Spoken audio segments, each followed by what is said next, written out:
Salut à tous, c'est Magic pour une nouvelle vidéo sur Hunter x Hunter. Cette fois-ci, je vais parler des chapitres sur l'enfance de Kurapika et l'enfance d'Hisoka. Je vais en profiter pour parler un petit peu de la manière dont ils ont été créés. Et je vais aussi parler un tout petit peu d'un chapitre en particulier, le 102 du volume 11, qui est, on va dire, connecté à ceux sur Kurapika. Alors le volume 0, il comprend deux chapitres sur l'enfance de Kurapika. L'histoire, elle est canonique au manga, c'est une préquelle, créée par Togashi. Voilà, et puis le manga, il a été donné aux premiers millions de personnes qui sont allées voir en 2013 le premier film animé Fantôme Rouge au Japon. Il n'a jamais été republié, il n'existe pas évidemment en français. Mais alors pour les collectionneurs, vous pouvez quand même le retrouver, l'acheter sur le net, ça peut se trouver sur eBay, etc. Et dans le film, on peut voir une version un peu plus courte et modifiée de cette histoire. Et puis je vais quand même utiliser quelques images du film pour illustrer un petit peu de temps en temps, c'est plus sympa. L'histoire se déroule 5 ans avant le début du manga, dans la petite province de Lukuso, dans le village isolé du clan Kuruta, situé dans une forêt. Le jeune Kurapika, âgé d'environ 12 ans, se dispute avec le doyen du village. Celui-ci refuse que Kurapika sorte du village pour voir le monde extérieur. Il lui dit que c'est la loi et que s'il l'enfreint, ce sera considéré comme un crime, et sa famille devra en supporter les conséquences. Les autres habitants ne comprennent pas l'obsession de Kurapika pour le monde extérieur. Pour eux, vivre au village est bien plus plaisant, d'autant qu'une fois adulte, il sera autorisé à partir. Kurapika ne renoncera pas à cette idée et rejoint son ami Pyro au bord d'une rivière. Pyro a les yeux et les jambes plus fragiles que les autres membres du clan. Les enfants n'ont pas le droit non plus d'apprendre la langue officielle de l'extérieur. Pyro explique à Kurapika que son père lui a confié que les yeux écarlates apparaissant quand ils sont en colère sont une particularité de leur clan et que les gens du monde extérieur persécutent ceux qui sont différents. Sur 128 membres de la communauté, seulement 37 possèdent les yeux écarlates. Le clan était chassé pour leurs yeux dans le passé. Un an auparavant, Kurapika et Pyro tombaient sur une jeune femme blessée à la jambe lors d'une balade. Elle s'appelait Sheila et leur parlait dans une langue étrangère, mais ils comprirent qu'elle souhaitait de l'eau. Pour les récompenser, elle leur offrit un livre. Kurapika fila chercher un dictionnaire pour traduire ce qu'elle disait, puis elle s'installa dans une grotte jusqu'à son rétablissement. Ce fut d'ailleurs assez long car elle se reblessait souvent. Kurapika et Pyro retournèrent la voir plusieurs fois en cachette en lui apportant de la nourriture et commencèrent à la comprendre et à discuter avec elle jusqu'à ne plus avoir besoin du dictionnaire. Ils lisaient le livre tous les jours en secret. Ils racontaient l'histoire d'un personnage nommé Hunter D, en quête d'aventures palpitantes, qui luttait pour vivre et qui n'abandonnait jamais. C'était ce livre qui avait motivé Sheila à vouloir devenir une hunter professionnelle. Elle partit du jour au lendemain en laissant simplement une lettre. La lecture quotidienne du livre forgea le désir de Kurapika d'aller dans le monde extérieur. De retour dans le présent, Kurapika retourne voir l'ancien qui lui a pris son livre. Il l'a lu et trouve qu'il s'agit d'un bon récit d'aventure, puis finit par accepter que Kurapika passe l'examen pour se rendre dans le monde extérieur. Kurapika se met à étudier sous les yeux de ses parents. Sa mère a un caractère assez similaire à lui et elle souhaite vraiment que son fils réussisse pour pouvoir s'affranchir de toutes les restrictions du village. Son père, quant à lui, est dubitatif et un peu inquiet. On apprend aussi que le doyen est le seul à posséder un téléphone portable. La semaine d'après vient l'examen constitué de 3 épreuves, la première étant un test de langue. Il doit obtenir 90 sur 100 en 40 minutes, mais Kurapika réussit en 3 minutes avec 100 points, sachant que le test était quand même relativement difficile. La deuxième épreuve est un examen de culture générale qu'il passe haut la main, et l'instructeur avouant lui-même ne pouvant pas suivre son niveau de connaissance. Puis vient la dernière épreuve, celle de la maîtrise de soi. Aller à l'extérieur signifie protéger les secrets du clan Kuruta, et Kurapika doit savoir garder son calme en toutes circonstances. L'ancien lui donne un collier, des gouttes à mettre dans les yeux, qui, si jamais il s'énerve, les maintiendra en yeux écarlates durant 24 heures, même si Kurapika se calme. Il devra revenir tout de suite si c'est le cas, les lunettes de soleil et les lentilles de contact n'étant pas tout à fait fiables. Cette solution liquide était une expérience ratée par leurs ancêtres qui voulaient au contraire contenir l'apparition des yeux rouges. L'objectif de l'épreuve sera d'aller faire des courses dans une ville et de revenir sans les yeux devenus écarlates. Kurapika devra partir avec un binôme qu'il pourra choisir et qui devra lui aussi se mettre du collier dans les yeux. Plutôt que les adultes, Kurapika choisit Pyro pour l'accompagner. L'ancien donne la fiole à Pyro qui la fait tomber, puis rouler sous un meuble en essayant de la ramasser. Il finit par la récupérer et ils se mettent du produit dans les yeux avant de partir en chevauchant un gros volatile. Ils avancent vers l'ouest en direction de la ville. Il leur faudra 6 heures pour le trajet. Ils dorment donc à tour de rôle. Kurapika se souvient du jour où il est tombé d'une falaise. En essayant de le sauver, Pyro était tombé et ses yeux et ses jambes avaient subi des dommages, mais lui s'en était sorti indemne. Depuis ce jour, l'état de ses yeux s'était aggravé et Kurapika veut pouvoir aller dans le monde extérieur afin de trouver un médecin qui le soignera. Arrivé dans la ville de Nansha, il leur reste 17h30 pour faire les courses et revenir. Ils laissent leur monture dans un ranch et se rendent dans un grand magasin. Pyro a ramené sa tirelire pour s'acheter quelque chose et ils se séparent pour les courses. Kurapika entend du bruit et voit 3 types s'en prendre à Pyro. Ils lui ont fait un croche-pied mais veulent qu'il paye le pressing pour le pantalon soi-disant sali par Pyro. Il leur propose l'argent de la tirelire mais sa monnaie ne vaut rien ici et l'un d'eux jette tout par terre. Il s'excuse et les autres clients demandent aux 3 racailles de les laisser tranquilles. Une vieille dame et d'autres personnes les aident à ramasser les pièces et ils finissent leurs courses, puis récupèrent et chargent les volatiles pour rentrer au village. Mais ils croisent à nouveau les 3 types qui leur barrent la route. Ils veulent les racketter et Pyro sort un téléphone pour appeler la police. Des gens arrivent et voient l'altercation. Kurapika veut rebrousser chemin mais l'un des types fait de nouveau un croche-pied à Pyro qui tombe. Il se relève mais ensuite l'homme le traite de boulet infirme et Kurapika ne peut plus se retenir. Il le frappe au visage puis attaque les 2 autres dont l'un avait sorti un couteau. Ses yeux sont devenus écarlates et il continue de les frapper jusqu'à ce que Pyro l'arrête. À terre, l'un des types le supplie de le laisser partir en lui disant qu'en fait il avait reçu de l'argent par un vieil homme il y a quelques jours. L'ancien du village des Kuruta avait engagé ses 3 racailles pour pousser à bout Kurapika et la personne qui l'accompagnerait. Pyro lui tend un téléphone et lui demande d'appeler le doyen pour lui mentir en disant que malgré leur tentative, ils n'avaient pas réussi et que les enfants avaient gardé leur calme. Kurapika reçoit un jet de pierre lancé par la vieille dame qui l'avait aidé dans le magasin. Elle le traite de démon aux yeux rouges et leur dit de dégager. Certaines personnes ont même peur de lui. Ils rentrent avec leurs courses et Pyro donne un miroir à Kurapika. Ses yeux sont redevenus normaux. Pyro avait fait exprès de faire tomber la fiole précédemment pour l'intervertir avec son traitement pour les yeux. Kurapika réussit donc son examen et est autorisé à se rendre dans le monde extérieur de manière illimitée. L'ancien lui donne en secret le dossier médical de Pyro pour qu'il puisse chercher un médecin, bien qu'il ne soit pas ravi de le laisser partir. Un jour suivant, Kurapika s'apprête à s'en aller. Pyro lui dit qu'il espère qu'il s'amusera dans le monde extérieur. 6 semaines plus tard, le monde entier est informé du massacre du clan Kuruta. Une jeune femme s'étant perdue en forêt aurait découvert les corps des 128 villageois sauvagement assassinés. Les membres de chaque famille contraints de s'asseoir face à face, poignardés et décapités vivants. Les yeux écarlates des Kuruta de sang pur furent arrachés et ceux qui avaient des yeux normaux ont reçu encore plus de sévices. Même les corps des enfants ont subi d'abominables sévices, utilisés pour pousser leurs parents à passer en yeux écarlates. À côté du corps des victimes, il y avait un message. Nous acceptons tout, alors ne nous reprenez rien. Et c'est tout pour le volume 0. Alors dans ces chapitres, il parle du Hunter D. On ne sait pas vraiment qui c'est, mais dans le film animé, ils appellent le livre Dino Hunter. Ce qui n'est pas le cas dans le manga, mais ça peut donner un indice.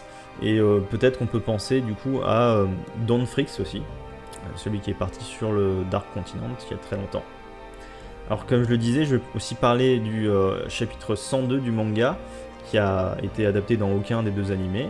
C'est un passage avec des mafieux qui discutent avec un hacker qui recherche des données sur la brigade fantôme après avoir découvert les faux corps. Le type a compris qu'il venait de la ville de l'étoile filante et on nous la présente pour la première fois. La ville est considérée comme une décharge depuis plus de 1500 ans. Le monde entier jette tout et n'importe quoi là-bas, des poubelles, des cadavres, des armes, même des bébés. Et 10 ans avant cette scène, ils expliquent qu'un clochard avait avoué venir de cette ville. Il avait été arrêté pour meurtre, alors que le vrai tueur n'avait été retrouvé que 3 ans plus tard. Et un peu après, les policiers, inspecteurs, témoins, jurés, avocats, en tout 31 personnes qui avaient donc contribué à l'accusation erronée du SDF, ont été assassinés. La ville de l'étoile filante s'était vengée en utilisant 31 de leurs propres membres comme porteurs de bombes pour s'autodétruire avec leurs cibles, tous en même temps. Ils ont retrouvé un pied qui porte un message à côté des morceaux d'un cadavre. Nous acceptons tout, alors ne nous reprenez rien. C'est donc la même mention que pour le clan Kuruta. Ça veut dire aussi que c'est possible que le massacre du clan, c'était pas qu'une simple envie de la brigade de récupérer les yeux écarlates, mais c'est peut-être aussi qu'il y a longtemps, il y a eu un conflit entre les Kuruta et la ville de l'étoile filante, et que leurs membres attendaient d'avoir des informations sur le lieu d'habitation des Kuruta pour pouvoir se venger. D'ailleurs, il parle de bombes mécaniques dans le manga, là, mais ça peut être aussi peut-être des explosions créées avec la capacité du doyen de la ville de l'étoile filante, le Sun and Moon, que Kuroro avait récupéré. En tout cas, on saura peut-être tout ça dans pas trop longtemps, peut-être, puisque dans le manga, on a la brigade fantôme qui est arrivée dans le bateau, et que le quatrième prince Tserinich, il possède les dernières paires d'yeux écarlates. D'ailleurs, beaucoup l'ont remarqué, mais donc quand il est assis sur un trône, on voit une tête coupée qui est posée au-dessus et qui peut ressembler un petit peu à celle de Pyro. Alors moi, ma théorie que j'ai déjà donnée quelques fois, c'est que comme il a des problèmes de vue, il avait des problèmes de vue à l'époque, peut-être que sa couleur des yeux écarlates était différente, peut-être un peu orange, et c'est pour ça qu'ils auraient gardé la tête complète pour prouver que c'est un Kuruta. Ensuite, je vais enchaîner avec le chapitre sur le passé de Hisoka. C'est une histoire qui a été créée par Sui Ishida. C'est le créateur de Tokyo Ghoul, qui est né en 86 et qui est un grand fan du personnage. Et l'origine du projet, en fait, c'est une simple blague du 1er avril 2015. Ishida, il avait publié sur Twitter une image qu'il avait dessinée d'Hisoka pour faire croire qu'il allait créer un one-shot sur Hisoka. Mais l'année suivante, alors avec l'appui des éditeurs du Shonen Jump+, il a réalisé un vrai storyboard de sa vision de l'adolescence de Hisoka, qu'il publie avec une interview de Togashi et lui-même. L'histoire est certes pas techniquement canon avec le manga, puisque ça n'a pas été créé par Togashi, mais dans l'interview on peut voir qu'il a beaucoup apprécié et qu'avant il avait été contacté par Ishida pour savoir si ça allait pas en l'encontre de ce qu'il souhaitait faire. S'il n'avait pas déjà une idée derrière la tête du passé de Hisoka. Mais Togashi l'a laissé totalement libre, et Ishida il a vraiment essayé de respecter le personnage. Il a passé vraiment beaucoup de temps à l'étudier pour faire son one-shot, et il a même pensé à une application spécifique du nen de Hisoka dont Togashi avait eu l'idée, mais qu'il gardait pour plus tard. Ishida il a volontairement laissé une part de mystère, ce qui fait que l'histoire elle fonctionne et puis elle peut s'intégrer sans souci dans le manga, d'autant que Togashi a émis souhait qu'il puisse raconter l'enfance d'Hisoka qui amènerait à la première scène de ce one shot. Donc voilà, mais par contre malheureusement le brouillon a jamais été remis au propre. L'histoire se déroule à Glamgasland, la capitale des plaisirs inspirée par Las Vegas, se situant au nord-est de Yorshin City dans le continent Yorubian. La région est désertique, recouverte de roches rougeâtres et restée pendant longtemps très pauvre jusqu'au jour où une tribu nomade découvrit un gisement de gaz naturel. Beaucoup vinrent s'y installer pour y faire fortune jusqu'à épuisement des gisements. C'est là que le clan Glam, qui avait fait une immense fortune avec cette exploitation, s'intéressa à une nouvelle activité, le casino. Les clients arrivèrent en masse et des hôtels furent construits. Pour faire face à la concurrence, ils commencèrent à embaucher les meilleurs artistes. Parmi eux, la troupe de Moritonio, qui trouve un jour par terre Hisoka. Ils les regardent lors d'une représentation en mâchant du chewing-gum Bungee Gum, Bungee Gum pour la version Kana, avec des jongleurs, haltérophiles, cracheurs de feu et une fille faisant de la corde à sauter sur un fil. Puis arrive le tour de Moritonio, le Sky Swimming. Il s'élance dans les airs et marche sur les murs jusqu'à se retrouver la tête en bas. En même temps que sa représentation, le collier d'une femme est attiré vers le haut. La foule acclame la troupe de Moritonio pour leur spectacle. Plus tard, une femme de la troupe ordonne à une de leurs membres, Abaki, d'aller préparer les affiches pour une prochaine représentation, car le maire de Glamgasland viendra y assister. Hisoka vient se présenter à Abaki, pendant que Moritonio tente de convaincre les autres de l'intégrer à la troupe. Peu après, Hisoka montre des tours de cartes à Moritonio qui est impressionné, et Hisoka les aurait appris de sa mère. Abaki les interrompt en disant que c'est l'heure de son entraînement. Moritonio lui enseigne le nen. Abaki dit que les membres de la troupe pensent que Hisoka fait partie de la mafia, et c'est pour ça qu'ils l'ont retrouvé à terre. Mais Moritonio lui demande d'être un peu plus gentil avec lui, bien qu'elle soit pas vraiment à l'aise avec un garçon. Il s'amuse à faire des châteaux de cartes et les détruire. Abaki hésite à aller lui parler. En ville, Moritonio et Abaki se promènent et tombent sur des affiches présentant un serial killer qui sème la terreur sur tout le continent. John Doe au sans visage, dont les victimes sont retrouvées écrasées. John Doe est un nom qu'on donne aux individus anonymes, et même si à chaque fois la personne sur les caméras de surveillance est différente, les médias pensent qu'il s'agit de la même personne au vu du mode opératoire. Moritonio demande à Abaki de faire attention lorsqu'elle sort le soir. De retour à leur chapiteau, Kishita, l'un des jongleurs, a trébuché pendant un entraînement et s'est cassé la jambe. Ils sont censés jouer au Princess Hotel, une occasion pour eux de parfaire leur spectacle avant la grande représentation au Royal Glam. Hisoka se propose pour remplacer Kishita, mais pas avec son tour de carte, il veut se charger du jonglage. Il a vu Kishita s'entraîner et sait déjà reproduire tous ses mouvements.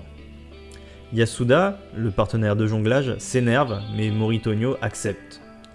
Yasuda a pour objectif de le ridiculiser pendant la représentation. Hisoka se prépare en peignant les symboles d'étoiles et de gouttes sur ses joues. La troupe de Moritonio commence son spectacle au bar Jack du Princess Hotel. Hisoka jongle à la perfection, il copie le jeu de Yasuda sans aucun souci, ce qui l'énerve encore plus, et il décide d'envoyer ses massues d'une manière très particulière. Mais même sans pratique, Hisoka les rattrape sans aucun problème. Après le spectacle, Yasuda quitte la troupe sans dire un mot et ne revint jamais sur scène. Par la suite, plusieurs membres du groupe décident de s'exercer en secret pour éviter qu'Hisoka ne leur vole leur technique. Hisoka, lui, dit à Moritonio que c'est son sky swimming qu'il souhaite voler. Il pense que c'est lié à ce qui enveloppe le corps de Moritonio. Hisoka peut voir son aura et cela l'impressionne. Moritonio lui explique ce qu'est le nen et demande à Abaki de lui montrer son ren. Il pense qu'il faudra 3 ans au minimum à Hisoka pour maîtriser le ren à ce niveau, et lui enseignera le nen à condition qu'il participe aux représentations hebdomadaires. Plus tard, Abaki discute avec Hisoka et lui apprend que Moritonio souhaitait devenir un hunter, mais qu'il a échoué à l'examen. Cette année-là, une seule personne avait réussi.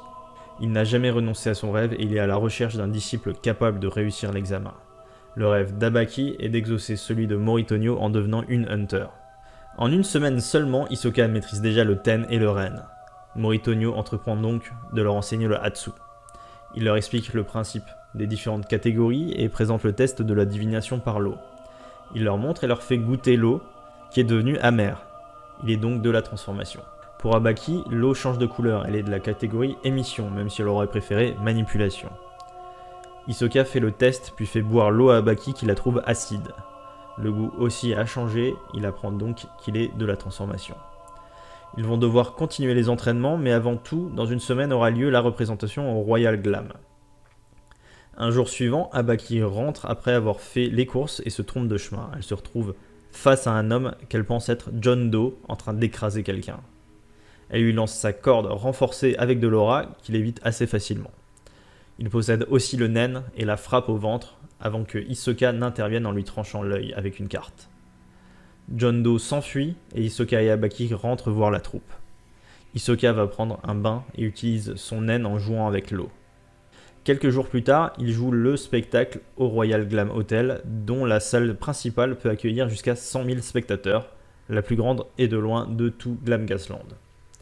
Le chef actuel du clan, Glam, y assiste et la troupe de Moritonio y est acclamée. Le soir, Hisoka retrouve Moritonio. Celui-ci lui demande ce qu'il faisait par terre lorsqu'ils l'ont trouvé, mais Hisoka n'aime pas parler du passé. Ensuite, Hisoka lui dit qu'il sait qu'il est John Doe, car sa joue est en train de peler. Il a clairement quelque chose collé au visage. Ce que Moritonio aime par-dessus tout, c'est voir l'expression de surprise sur le visage des gens, tellement que cette obsession a fini par prendre le dessus jusqu'à ce qu'il étrangle à mort sa propre sœur. À chaque fin de spectacle, il perd le contrôle et va tuer quelqu'un. Cela importe peu pour Hisoka qui a obtenu ce qu'il souhaitait, et il dit que plus rien ne le retient ici. Hisoka le provoque et lui lance une carte. Moritonio esquive et il commence à se battre. Il utilise son chapeau pour aveugler Hisoka et il réussit à lui asséner un coup de poing. Puis il se couvre le visage avec un mouchoir et change son apparence avec sa faculté Patchwork Reality Scarface. Hisoka se fait écraser par quelque chose, puis son adversaire s'envole. Mais Hisoka utilise le Gyo dans ses yeux et peut voir les piliers de métal. Il comprend que ce sont des aimants. Hisoka avait évidemment remarqué les bijoux des spectateurs qui remuaient bizarrement lors du sky swimming. Moritonio peut changer son aura en pilier d'aimant, et il utilise sa technique Steel Plated Dipole Blood Magnet pour les envoyer sur Hisoka. Celui-ci esquive et trouve cette technique plutôt facile au final. Moritonio ressent la même sensation que lors de l'examen des Hunters, mais se dit que Hisoka ne pourra jamais copier sa technique. Il lui envoie tous ses piliers dessus, mais Hisoka les retourne à l'envoyeur. À terre, Moritonio demande comment il a fait, et Hisoka lui explique qu'il a fixé son Hatsu Bungee Gum au pilier et l'autre bout sur lui, et qu'il a suffi de les rétracter. Après la mort de Moritonio, Hisoka lui met un mouchoir sur le visage et utilise sa texture trompeuse pour faire réapparaître le visage de John Doe. C'est cette idée qu'avait eu Togashi pour un futur passage du manga. Et le chapitre se termine sur Abaki cherchant Hisoka et Moritonio. Et voilà pour ces chapitres spéciaux sur l'enfance de Kurapika et celle de Hisoka. Moi, ils me plaisent assez et j'aime beaucoup celui d'Hisoka, donc j'espère peut-être que si un jour on a la suite du manga qui est adapté en animé, c'est typiquement le genre de chapitre qui pourrait rajouter du contenu, peut-être 1 ou 2 épisodes par histoire.